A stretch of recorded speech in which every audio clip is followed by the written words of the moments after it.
Hello les amis, comment allez-vous ce soir? J'espère que vous vous portez bien en ce lundi de rentrée scolaire. Comment ça va chez vous? Alors les amis, rendez-vous quotidien pendant tout le mois de novembre pour vous parler de comment perdre du poids de manière définitive, ce qui veut dire ne jamais le reprendre et ce sans frustration, sans culpabilité, sans sentiment de manque, dans le plaisir, etc., etc. Donc, comment on fait ça? On le fait généralement grâce aux neurosciences et grâce à la compréhension de certaines choses que les régimes ne vous permettent pas de comprendre, ne mettent pas en lumière, n'essayent même pas de vous faire comprendre. Ok? Ce que je voudrais vous dire aujourd'hui, on va imaginer quelque chose. J'aimerais que vous imaginiez, hey Nabila, what's up? So nice to see you here. J'aimerais que vous imaginiez que vous allez dormir et que vous faites un rêve où il y a plein de gâteaux au chocolat ou quelque chose que vous aimez, donc un péché mignon, un gâteau au chocolat, de la glace, peu importe. Et vous allez imaginer que vous êtes en train de manger ou qu'il y a un monstre qui débarque et qui vous fait manger ces choses-là. Dit allez-y, prenez-en, c'est là, c'est pour vous. Et puis vous en fait manger dans votre rêve et que la nuit passe et vous vous réveillez le matin et vous comprenez pas ce qui s'est passé et vous avez 10 kilos de plus que la veille. Donc vous avez juste rêvé qu'un monstre venait chaque soir vous gaver. Yeah, you too! Love you! Et que du coup, il vient vous gaver et vous mangez et puis vous vous réveillez le matin et vous avez 10 kilos de plus que la veille alors que ce n'était qu'un rêve ou un cauchemar, prenez-le comme vous voulez, ça peut être un rêve comme ça peut être un cauchemar, vous avez pris 10 kilos alors que vous n'avez pas réellement mangé le gâteau. Comment vous vous sentiriez si c'était le cas? Prendre des kilos dans votre sommeil alors que vous n'avez même pas mangé cette chose qui vous a fait prendre du poids. Et bien ce que j'ai envie de vous dire, et j'espère que ça va créer un réveil et que ça va éveiller votre conscience. Alors attendez, j'active juste une petite lumière ici. J'espère que ça va vraiment vous générer une prise de conscience. C'est que ça là, ce monstre qui vous gave la nuit dans votre sommeil et vous retrouvez à prendre du poids alors que vous n'avez même pas réellement mangé quelque chose, c'est exactement ce qui arrive à chaque fois que vous mangez en faisant autre chose.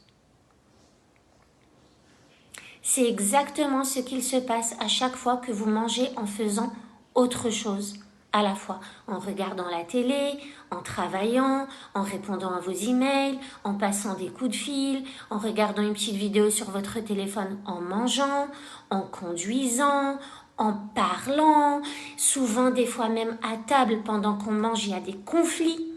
C'est bizarrement le meilleur moment pour parler des trucs qui vont pas, donc un conflit. Donc à chaque fois que vous faites autre chose pendant que vous êtes en train de manger, en fait vous prenez les calories, vous prenez le poids, vous prenez les graisses, vous prenez toutes les choses qui vous sont néfastes de ce que vous êtes en train de manger, mais votre cerveau, il n'est pas réellement en train de manger. Quand vous mangez un sandwich devant la télé, devant un film, ou de la pizza devant la télé, devant un film, en fait, il a été démontré neuroscientifiquement que vous ne mangez en réalité que la moitié du sandwich. Vous allez ingérer tout le sandwich, mais votre cerveau ne se souvient que de la moitié du sandwich. Il n'a éprouvé de la satisfaction, il n'a mis de la conscience que sur la moitié du sandwich, puisque votre énergie était dispersée. On ne peut pas se concentrer sur un film et en même temps mettre de la conscience sur ce qu'on est en train de manger. Et pourtant, si on ne met pas de la conscience sur ce qu'on est en train de manger, eh ben, en réalité, le cerveau n'éprouve pas de satisfaction. Et comme il n'éprouve pas de satisfaction, il enregistre le message comme quoi il n'a pas mangé et comme quoi il a faim. Et c'est souvent ça, juste ça, qui va nous pousser à nous suralimenter. Parce que on va manger, mais comme on ne se souvient pas d'avoir mangé ou de ce qu'on a mangé ou des saveurs de ce qu'on a mangé, comme on ne savoure pas, on n'apprécie pas ce qu'on a mangé, le cerveau ne reçoit pas le message de plaisir et de satisfaction. Et du coup, il va envoyer un message au corps pour lui dire qu'il a faim. Alors qu'il n'a pas faim en vrai, vu qu'il vient de manger. C'est juste que comme il n'a pas eu de satisfaction, pour lui, il y a quelque chose qui manque. Et il va demander plus de nourriture et vous allez vous retrouver après votre film à manger encore autre chose, à même pas vous souvenir de ce que vous avez mangé, à ne pas avoir ressenti ce que vous avez mangé et vous allez vous suralimenter. Et ça, c'est exactement ce qu'on fait à chaque fois qu'on fait autre chose. Dès lors que notre énergie est dispersée dans différentes directions, qu'elle est éparpillée, on ne fait rien à 100% en fait. On est un peu là et puis on est un peu là et puis on est un peu là. Et ce qu'il faut que vous compreniez, c'est que le cerveau mange avec tous ses sens. Il mange avec les yeux, il mange avec le nez, il mange avec la bouche, il mange avec les oreilles, il mange avec tous ses sens. Ok, ça c'est vraiment quelque chose de super important et qui pousse à la suralimentation et dont on n'a pas vraiment conscience dans la société dans laquelle on vit, puisque la société dans laquelle on vit, elle nous pousse à courir après la montre H24 et à tout le temps être dans le speed et que du coup on trouve même pas le temps de manger tranquillement et on va tomber dans un autre piège. Vous voyez, à peu près à chaque live je vous parle d'un piège qu'il faut absolument éviter. On va tomber dans le piège du mangeur efficace, pas le mangeur efficient, pas le mangeur intelligent. Le mangeur efficace, c'est le mangeur qui mange en faisant plein d'autres choses à la fois pour se sentir efficace, pour se sentir performant. Les mangeurs efficaces ne sont pas des mangeurs naturellement minces. Ce sont des mangeurs, on ne mange pas en fait quand on est un mangeur efficace. On mange avec la bouche, mais ça s'arrête là.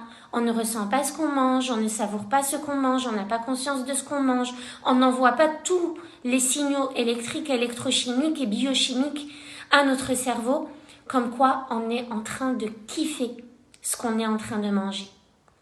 Les mangeurs efficaces, c'est un peu comme cette histoire de monstre qui vient vous gaver de gâteau au chocolat dans la nuit et vous vous réveillez le matin et en fait, vous avez pris les kilos alors que vous n'avez pas vraiment mangé de gâteau. C'était juste un cauchemar. C'est exactement la même chose. Les mangeurs efficaces, c'est ça. Et vous voyez, j'ai vécu aux États-Unis et je peux vous dire qu'aux États-Unis, l'une des causes, c'est peut-être pas la principale, mais elle a une grande importance. Et d'ailleurs, ça a été prouvé à travers plein d'études qui ont comparé les mangeurs américains et les mangeurs français, qui mangent exactement la même chose, mais dans l'un des pays, on grossit, on atteint l'obésité, et dans l'autre, on n'atteint pas l'obésité. Donc aux États-Unis, on a beaucoup plus d'obésité qu'en France, alors qu'en France, on consomme beaucoup plus de pizza et de charcuterie et de fromage et de ce genre de choses. Et un Américain qui aurait exactement le même régime alimentaire qu'un Français va avoir tendance à prendre énormément de poids, alors qu'un Français ne va peut-être pas en prendre. Et pourquoi? C'est l'une des raisons, c'est que les Américains sont des mangeurs efficaces. Les Américains ne sont pas des personnes qui vont avoir 2 heures de pause au travail pour aller manger. Ce ne sont pas des personnes qui vont se poser pour savourer un McDo.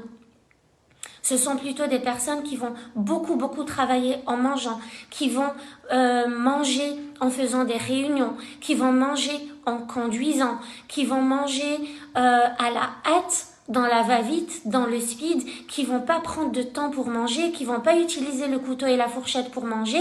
Donc c'est l'une des causes vraiment de l'obésité aux États-Unis. C'est pas tant ce qu'ils mangent, parce que moi je me rappelle qu'on m'avait beaucoup dit avec un McDo à chaque 5 minutes, à chaque 10 mètres dans la rue, tu vas voir comment tu vas grossir quand tu vas aller aux États-Unis. J'ai jamais grossi aux États-Unis, puisque c'est pas ce que je mange qui fait que je grossisse, ça je vous l'ai expliqué. C'est pas ce que vous mangez, c'est pas la qualité des aliments que vous mangez, c'est plutôt comment vous mangez ce que vous mangez. La qualité, c'est la cerise sur le gâteau pour vous apporter les nutriments, l'énergie nécessaire, la vitalité, la santé, etc. dont votre corps a besoin pour rester en bonne santé. Mais c'est pas ça, c'est pas la qualité qui va faire que vous allez perdre du poids ou prendre du poids. Vous pouvez très bien continuer à manger ce que vous mangez aujourd'hui et quand même retrouver un poids de santé. Et je vous rappelle pour conclure cette histoire de mangeur efficace et de prise de poids que... qu'est-ce que je voulais dire? Ça m'a échappé là d'un coup. Un poids de santé n'est pas standard, n'est pas universel. On peut pas dire que tout le monde doit rentrer dans du 36-38, que tout le monde doit rentrer dans du S, que tout le monde doit avoir telle et telle mensuration. On ne peut juste pas dire ça, c'est interdit pour moi de dire ça, puisqu'on est tous différents, on a tous une morphologie différente. Donc, un poids de santé, c'est par rapport à vous, c'est par rapport à votre taille, c'est par rapport à votre morphologie, c'est par rapport à comment vous êtes faite, en fait. Donc, mon poids de santé à moi, s'il est à 52-53 kilos, il va pas être le même poids de santé que ma mère qui est un peu plus forte que moi, un peu plus grande que moi, d'une meilleure musculature, enfin d'une plus grande musculature, etc. On va pas avoir le même poids de santé. Donc, c'est illogique de dire que tout le monde doit avoir telle ou telle taille, telle ou telle pointure, telle ou telle, et que ça, c'est les mensurations idéales, c'est complètement faux. Le poids de santé, c'est ce poids-là dans lequel vous, spécifiquement, vous vous sentez bien, vous vous sentez à l'aise, vous bougez à l'aise, vous vous sentez légère, vous vous sentez belle, vous vous sentez confiante. Ça, c'est votre poids de santé. Et votre corps, il est fait pour que vous atteigniez ce poids de santé. Parce que, à la base, on arrive au monde tous avec notre poids de santé. C'est la société et notre évolution dans la société actuelle, évidemment de surconsommation, mais surtout d'incompréhension de notre fonctionnement cérébral et métabolique et psychologique qui fait qu'on dévie et qu'on commence à rentrer dans des croyances et des habitudes, des mauvaises habitudes qui font qu'on va surconsommer, qu'on va se suralimenter, qu'on va grossir. Mais à la base, notre corps, il a envie d'être normalisé. Il a envie aussi d'être dans ce poids dans lequel il se sent le mieux. Et vous êtes les seuls à savoir dans quel poids vous vous sentez le mieux parce que vous avez forcément expérimenté un poids plus léger, un poids un peu plus lourd, des inconforts. Vous avez forcément expérimenté ces choses-là dans votre vie. Vous voyez, moi je vous disais souvent, moi j'aime pas quand je marche et que mes cuisses se touchent par exemple, ou j'aime pas quand j'ai beaucoup de ventre parce que je me sens pas confortable quand je m'assois et que je dois ouvrir un bouton ou que mes habits me serrent, etc. Et que j'aime bien me sentir légère et que j'aime bien me sentir redressée, je sais exactement à quel poids je me sens bien parce que je l'ai connu. Et même si je ne l'avais pas connu, au moins je sais à quel poids je ne me sens pas bien. D'accord? Et aujourd'hui, je suis là pour vous accompagner à comprendre que les régimes ne fonctionnent pas. Que si vous deviez avoir une seule résolution cette année pour 2023, c'est de ne jamais penser au régime, de ne jamais tenter un régime, de ne jamais réfléchir au régime tout court et de ne jamais laisser quelqu'un que vous aimez tomber dans le piège des régimes.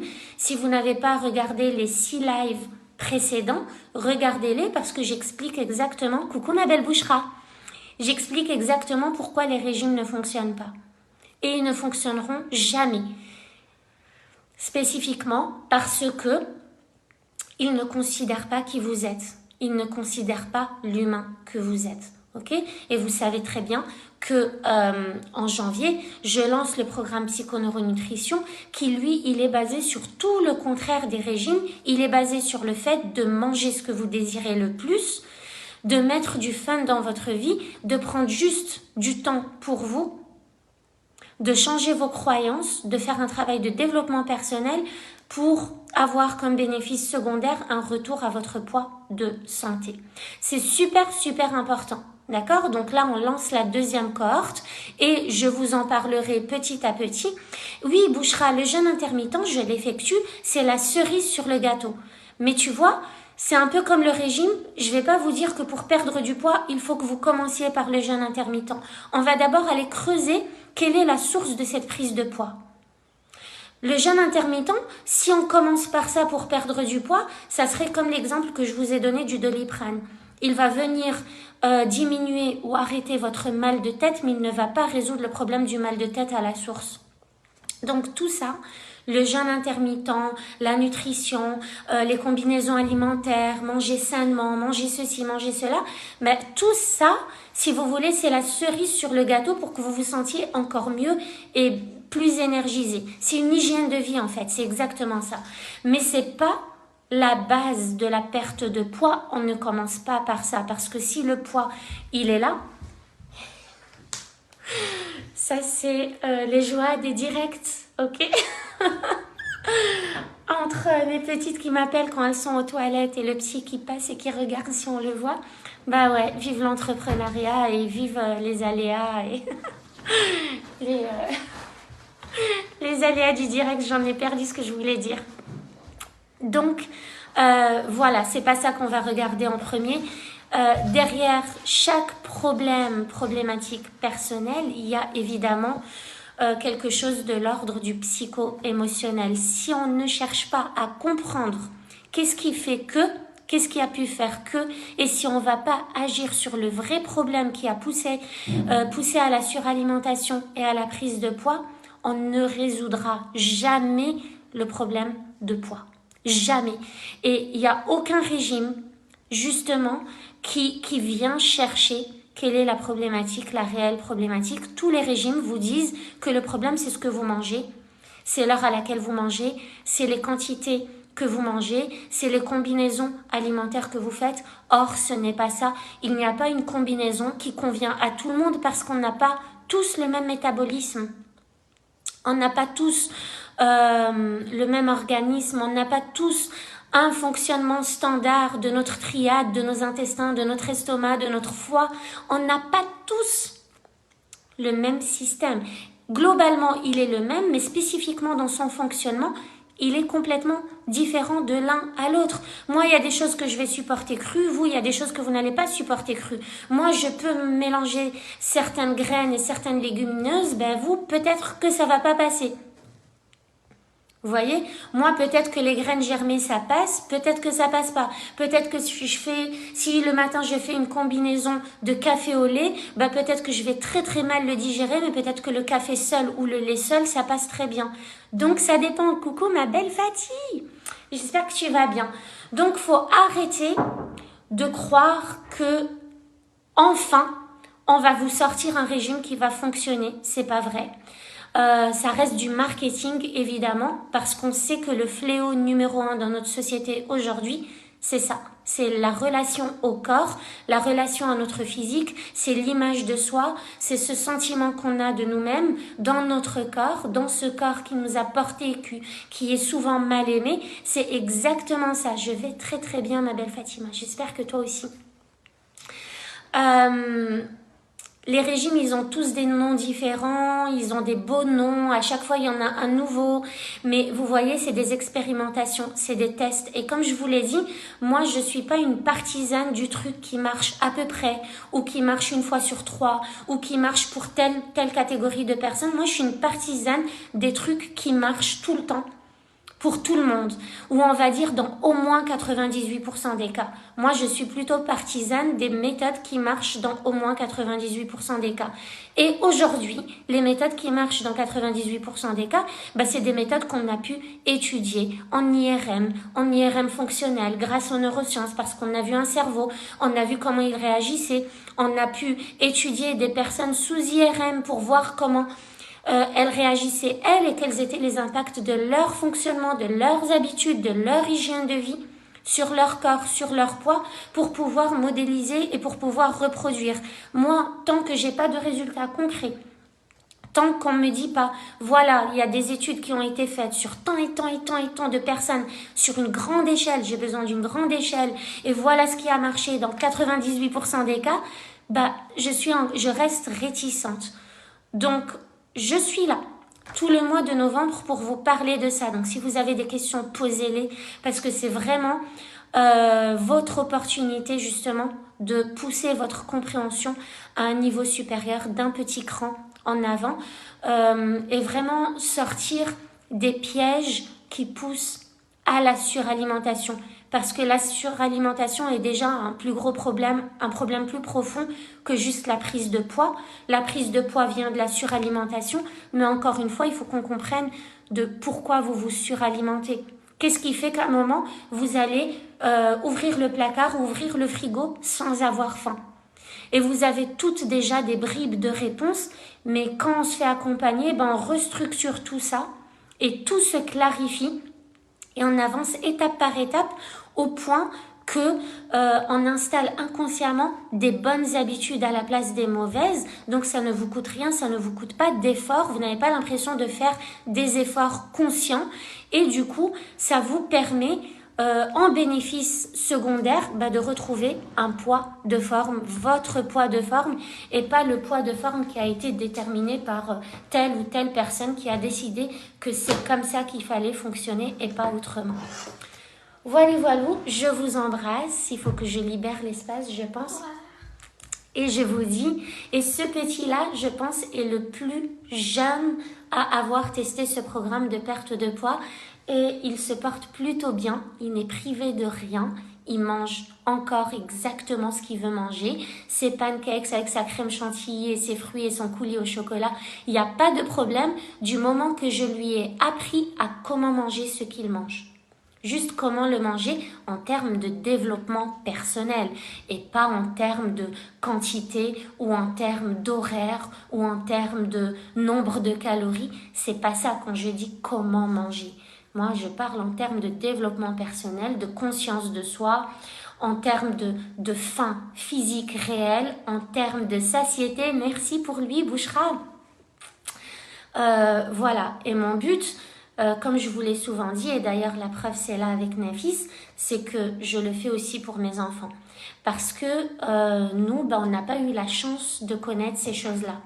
Et du coup, on a été vraiment conditionnés. Alors que si on inculque ça à nos enfants, ils pourront se gérer et ils ne seront pas dans la privation, dans la culpabilité, dans la frustration, dans le manque, parce qu'il n'y a rien de pire pour se saboter et physiquement et mentalement. Voilà, et vous savez où me trouver pour en savoir plus sur psychoneuronutrition. De toute façon, je suis avec vous tout le mois et la deuxième cohorte va commencer au 1er janvier. On va démarrer fort. Elles sont 13 à attendre que ça reprenne avec impatience. Et moi aussi, j'ai hâte parce que je suis carrément devenue addict à ce programme. En plus, j'ai décidé de rajouter une superbe nouveauté qui va être la neutralisation d'addiction. Alors, on va commencer par les addictions alimentaires et puis on va voir ce qui vous gêne plus dans votre vie. Si c'est des addictions autres que les aliments, on pourra aussi les bosser et ça, j'ai vraiment hâte parce qu'il y a rien de plus libérateur justement que de se libérer de quelque chose qui nous a emprisonnés pendant super longtemps. Voilà. Hey Mylène, merci d'être là, nouvelle génération d'humains conscients. Oh yeah. Je vous embrasse très très fort et je vous dis à demain. Gros bisous à toutes, merci d'avoir été là.